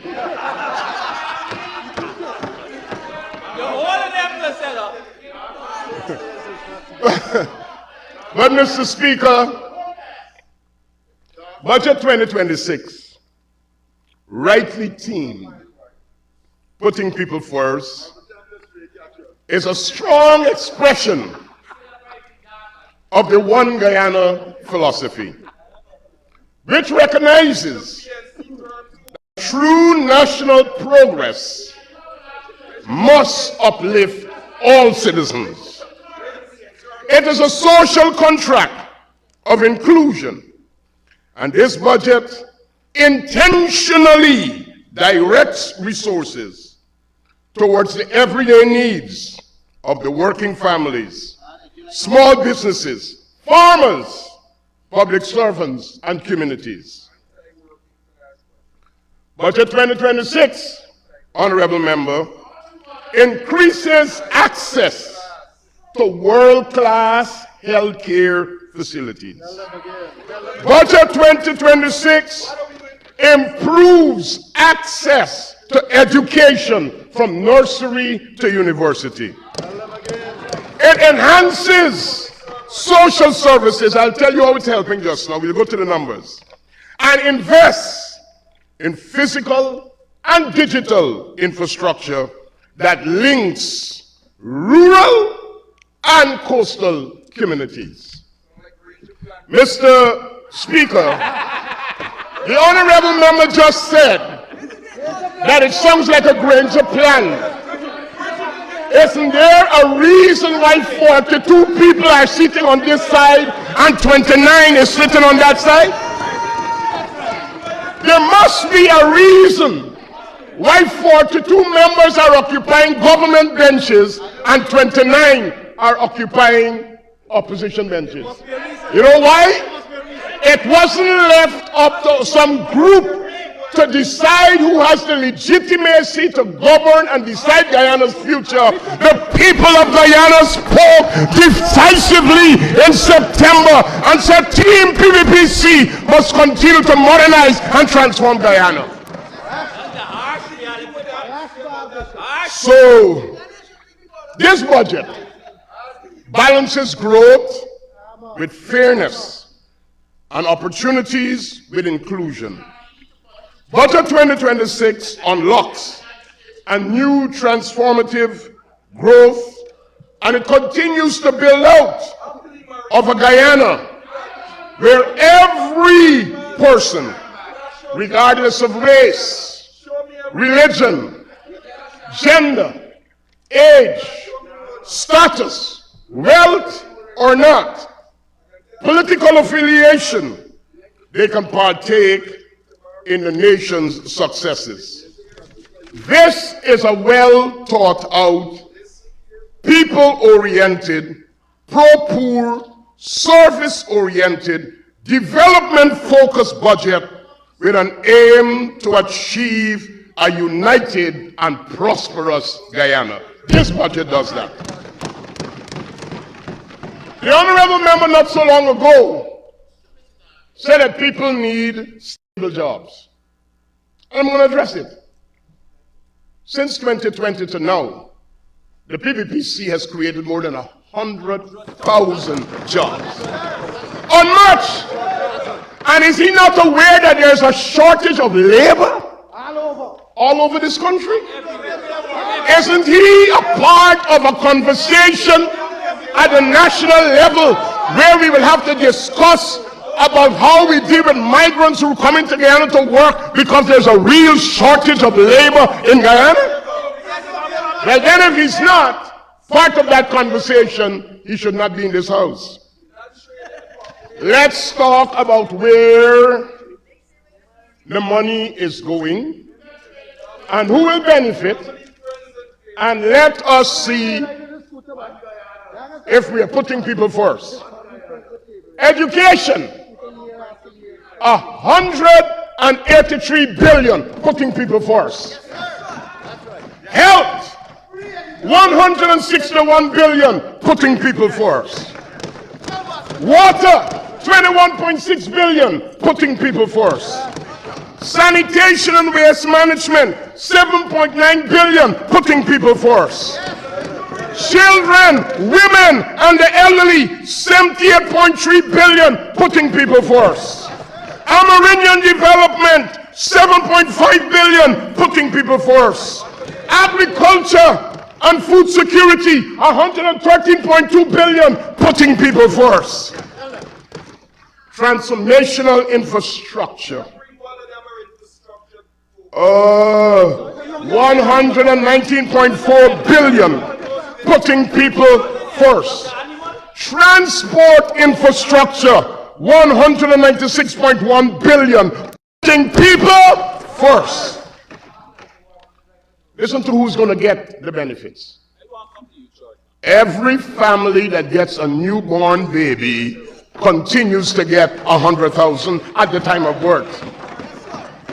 206,000 children in private and public schools will get their cash grant of $85,000, putting people first. 106,100 pensioners will get their increased pension, putting people first. 25,000 persons will benefit from public assistance. 70,000 public servants will benefit with an increased wage bill from 147 billion to 177 billion. It's in your document. It's in your document that you didn't read. Teachers, doctors, nurses, other professionals in the public sector, person living with disabilities, villages and riverine communities, Amerindians, the creative industry, single parents, farmers and agro-processors, fisher folk, tour guides and other tourism professionals, miners, young professionals, and thousands of men and women in uniform will benefit because we put people first. So let me tell you who's benefiting.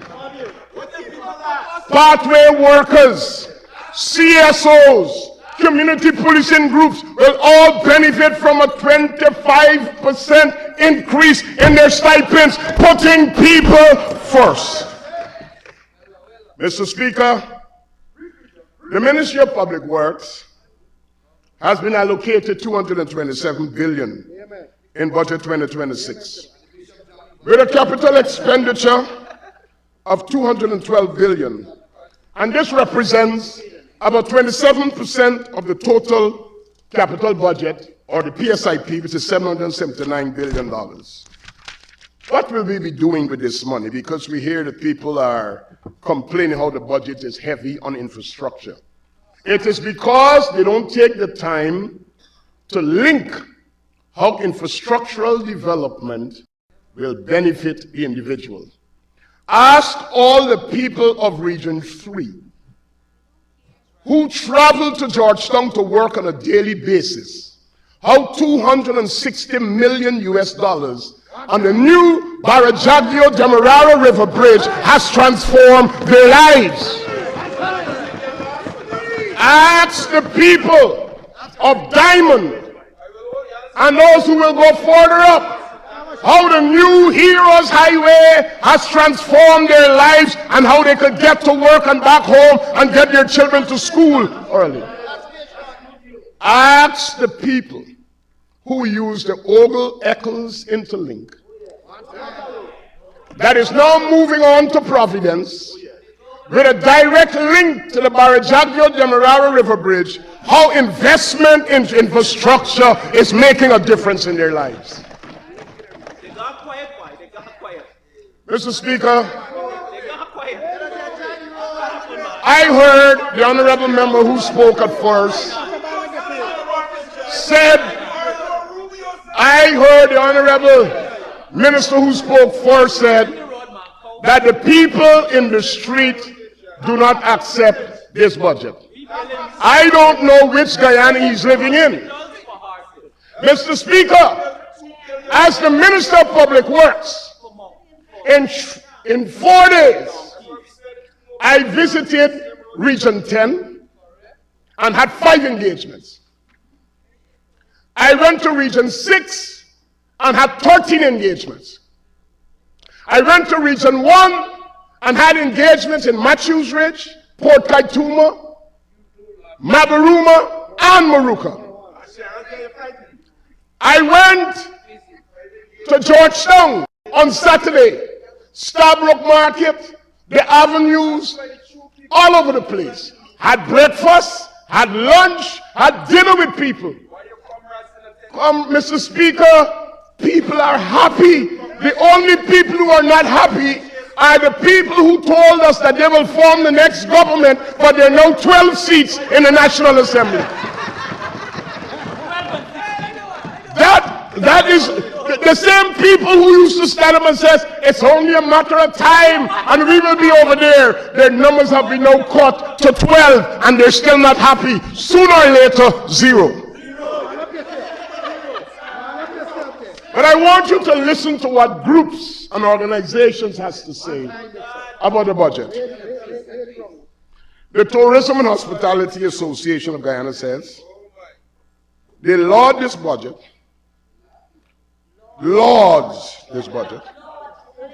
following policy and fiscal measures that will have immediate and tangible benefits for the tourism operators. The removal of all duties and taxes on all-terrain vehicles, strengthening the adventure tourism sector, the removal of the 14-day residency requirement for destination weddings, unlocking Guyana's potential in this rapidly growing niche tourism market, the removal of corporate tax on agriculture and agro-processing, reinforcing agritourism value chain. The Amerindians of Guyana, the legitimately elected National Two-House Council, not NGOs who are financed and have interests, the elected officials of the Amerindians. This is what they have to say. Budget 2026 demonstrates a deep understanding of the unique challenges faced by hinterland and riverine communities, and responds with targeted investments aimed at improving quality of life, expanding opportunities, and strengthening community resilience. The Georgetown Chamber of Commerce, I'm going to the big private sector, these are the small businesses, the Georgetown Chamber of Commerce and Industry. Budget 2026 is anticipated to have a transformational effect on the playing field for micro, small, and medium-sized enterprises. Listen to what the footballers say. And the Honorable Member Solomon should be happy to hear this. The allocation of $6 billion for the sports sector is transformational, and it sends a strong signal about the value the government places on youth development, healthy lifestyles, national pride, and social cohesion through sports. That is what the people are saying about the budget. The Ghana Bodybuilding Association, they said, the significant investment will undoubtedly elevate all sporting disciplines across Guyana and enhance the quality of life for our athletes, and providing the essential resources to achieve their goals more effectively. Mr. Speaker,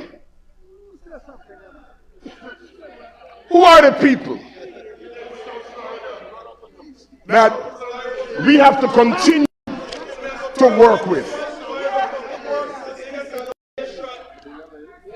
I want to tell you that the support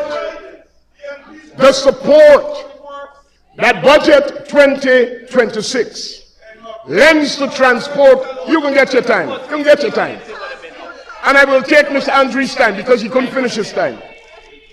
Yes, Budget 2026 supports transport infrastructure, and it responds to the various challenges that exist. The 450,000 Guyanese who use our steamers, tell them Budget 2025 has nothing in store for them. Tell the people of Region 1 who is about to get a second roll-on ferry that Budget 2026 has nothing for them. Tell the people of Region 2 who is now experiencing a brand new ferry, the Kanawuruk 1899, that Budget 2026 has nothing for them.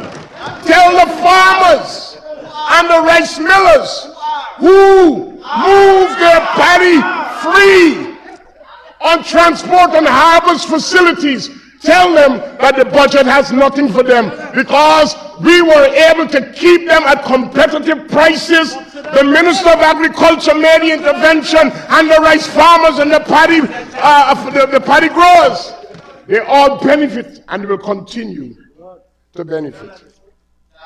Mr. Chairman, I would want to talk about decentralized, diversified development across all the regions.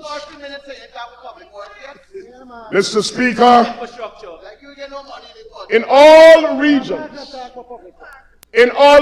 regions 1 to 10, in Region 1, a 4,000 feet airstrip, mirroring Ogle. And just the other day while we were there, some of the aviators wrote and said 4,200 will be the ideal. And believe you me, we will put on the additional 200 feet to ensure that we have a airstrip and an aerodrome at Matthews Ridge that will make the difference. Yes. When we build airstrips, we bring down the cost of living for the people in the area. But you see, you will not know that. You will not know that. Because when we bring down the cost of transporting food, it means that the cost of living in the area goes down. When we put more ferries, we bring down the cost of shipping cargo and ensure that food is available to those regions, and we can get their products to the market to enhance their economic advancement. Mr. Speaker, apart from what will happen in terms of transport infrastructure, there's a building of new schools at Kobana. There's a new school being built at Kobana. There's a regional hospital that is being built. We just heard 550-something doctors at Diamond. You ask a question and then you are embarrassed with the answer. In region number 2, the construction of the Cotton Field Secondary, construction of a nursing school and dormitory, construction of a nursery school and training center, construction of a pump station, a charity, and a brand new charity wharf that is under construction. Region number 2, tell the people Budget 2026 has nothing for them. For years they long, and believe it or not, a new 4-lane highway is getting ready from Supernam to Charity in region number 2. In Region 3, we are continuing the road from Schoonard to Parika. We are continuing the road from Parika to Goshen. We are continuing the link from Sand Hills to Tamiri. This morning I met with the task force. We are moving segments of the Demerara River Bridge to go to Sand Hills to connect to Miri, and it will be a seamless transfer where the people will come from Falmouth all the way into Bartica, reducing travel time and increasing the possibilities of economic development in region number 7. You want to hear what Public Works is doing? In Region 3, the Neem Secondary School, the West Demerara Regional Hospital. In region number 4, Georgetown is going to look its best. The Minister of Local Government and Regional Development will speak a lot more about that. But look and see the enhancement that is taking place in Georgetown. And I invite the opposition, the 16 and the 12, and the 1, all of you must stand up in this house and say if we want Georgetown to look different or we want it the way you left it. Oh, so you're admitting that you're part of the problem. In region number 5 and in region number 6, putting in the hope-like structures to ensure proper drainage and irrigation. And by the way, Honorable Member Mr. Vince Roy Jordan, your new 4-lane road from the Mahaika Bridge to the Abari Bridge is in the works, and we will continue with phase 2 from the Abari all the way to Rossignol. That is what the PPPC is doing, putting people first. In Region 6, building out of the new 4-lane Palmyra to Molson Creek Road, expanding the farm-to-market access from El Dorado, going all the way down, linking Molson Creek with Oriala, linking Oriala and Siparuta, linking Oriala with Kokwani. Oh, who is going to benefit? The people who live there. We are putting people first.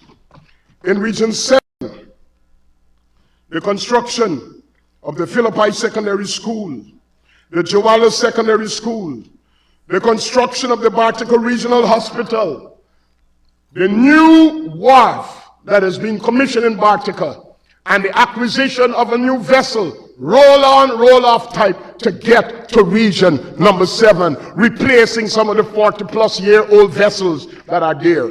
You want to know what we are doing in Guyana? Listen, if you had read this book, you would have written differently, or you would have asked your speechwriters to cancel some paragraphs that are not relevant. Region number 8, the construction of the Cato Regional Hospital, the construction of the Copenhagen Secondary School, the construction of Monkey Mountain Secondary School. We put people first. We'll be putting in the link, just like we did from Georgetown all the way through to Lethem, with the building of the 45 bridges, from Karasabai all the way into Monkey Mountain. Yes, 29 bridges will be built and the road will be upgraded, linking Region 9 and Region number 8. We put people first. You want to talk about development, coastland and hinterland? Listen to what the PPPC is doing, and then you'll get a blueprint. Region number 9, the construction of the Lethem Regional Hospital, the construction of the Karasabai Secondary School, the improvements to the Karasabai Aerodrome. We've just completed a new aerodrome at Aishalton, and we are building out in the communities, improving people's lives. In Region 10, Honorable Member Mr. Solomon, the construction of the new Mackenzie-Risma Bridge, Budget 2026 provides for its completion. The completion of the Linden-Soesdijk Highway, Budget 2026 provides for it. The continuation of phase 2 from Mabura Hill to Kurupakari is cleared for in the budget 2026. The new bridge over the Kurupakari River is catered for in budget 26. Provision is made for a new bridge across the Bobbies River in 2026, and provision is made for the construction of the bridge across the Quarantine River with Suriname in 2026. This is where the money is going, and we are putting people first. Mr. Chair, Mr. Speaker, you know, some people get excited and they say how the budget caters only for family, friends, and favorites. Just in one project, the $37.5 billion that is allocated for miscellaneous roads will continue to support the 4,523 contractors, 15 million and below, that absorb $50 billion of work in 2025. That's our record.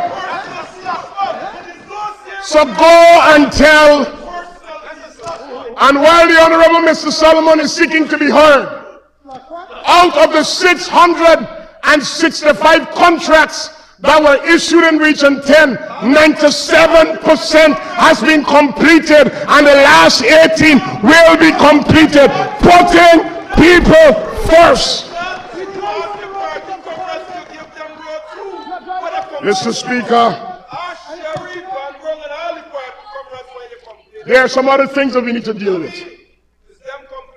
Because some people would say, only $5,000 you're giving to the pensioners. But Mr. Speaker, I want all my respected elders to hear. Yes, this year you're getting an additional $5,000. But the money that you would have had to pay for your blood tests at the private lab, provision is being made in all the hospitals so that you don't have to pay for it. That is now free. The money that you used to have to go to the private pharmacy to buy your medication because of the availability of drugs, it's now available. The availability rate has been significantly increased and people are getting it. I want to tell all of the pensioners, cost of transportation. Listen, an average family will spend about $40,000 a month. A family of 4 on gasoline or fuel to go to work, to get their children to school, to pick up their children after school. Every time you buy gas at the pump, you are being subsidized by $500 per gallon. So it means that every household that got transportation or buying gasoline getting an additional $20,000 in subsidy. Honorable Minister, additional is an operative word. You need 5 minutes to conclude. Thank you.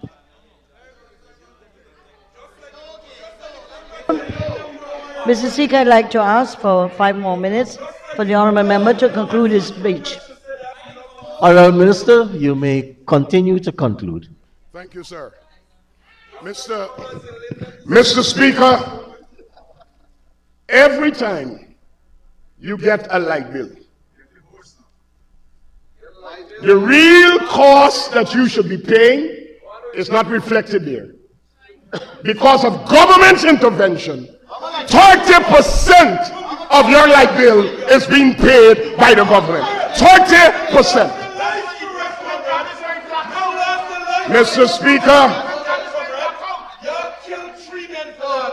I want to continue to explain to the people of Guyana, while the boisterous 12 continues to want to be heard, the place where they should have been heard was at the street corners in the run-up to September 1st, but the people didn't listen to them. They reduced their numbers, and they increased our numbers. We are continuing. We are continuing the measure of ensuring taxes are calculated on containers shipped into the country at pre-COVID levels and not at the current cost, ensuring that we could reduce the cost of commodities on the shelf. And by the way, if we did not take our VAT on essential food items, only God knows what would have been the prices here because of the hardship that was imposed on the Guyanese people by the APNU AFC. Mr. Speaker, we are continuing. And you know, reading the budget is very important. If I go back to the budget book, page 3, go to it. Personal income tax anticipated to be collected, 71 billion. So we're going to finance this budget by collecting personal income tax, 71 billion. But we are giving to the people of Guyana $60 billion. Keep quiet and learn. Personal income tax, income, 71 billion. In the cash grant, allocations in this budget, 60 billion. Thank you, Minister of Finance. Thank you, President Ali. Thank you, VP Jack Dio. Thank you, Team PPPC, for thinking about people and putting people first. You know why I went there? We don't add burdens. We add benefits. We take away burdens and we give benefits to people. So, Mr. Chair, Mr. Speaker, I appreciate the opportunity that I had to educate my colleagues in the House and the people in Guyana why we theme this budget putting people first. Because everybody in Guyana will benefit from budget 2026, including members of the opposition. Including the members of the opposition. Guyana is our country. We must be patriotic. We must have national pride. And we all must work together. It would appear that some members of the opposition got problems with enforcement. I heard that word about 8 times in a speech. Well, let me tell you what's real enforcement. When the lawless behaves lawless, law and order steps in. The gentleman who refused to move his derelict vehicles has paid the $4.4 million for the removal so he could get back his trucks that he used as a barricade. And that is the penalty for lawlessness. We have no difficulty with enforcement. And all those who don't want to follow the law will have to face the consequences of breaking the law.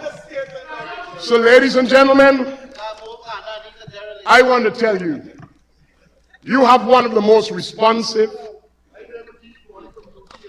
governments that has ever been in place. The ministers are accessible. You can go into any ministry and engage. And I guess what we need to do is spend more time educating people on what is in the budget for them. But we continue to work, and we continue to be transparent and open and accommodating. Minister Singh, Team PPPC, I support Budget 2026, and I call upon all members of this Assembly and all of Guyana to support this budget that is putting people first and will bring about real transformation in Guyana and make this country a better place. God bless you and thank you very much. And thank you very much, Honorable Minister of Public Works, Honorable Bishop Juan Edghill. Honorable members, this is a good time to take the suspension.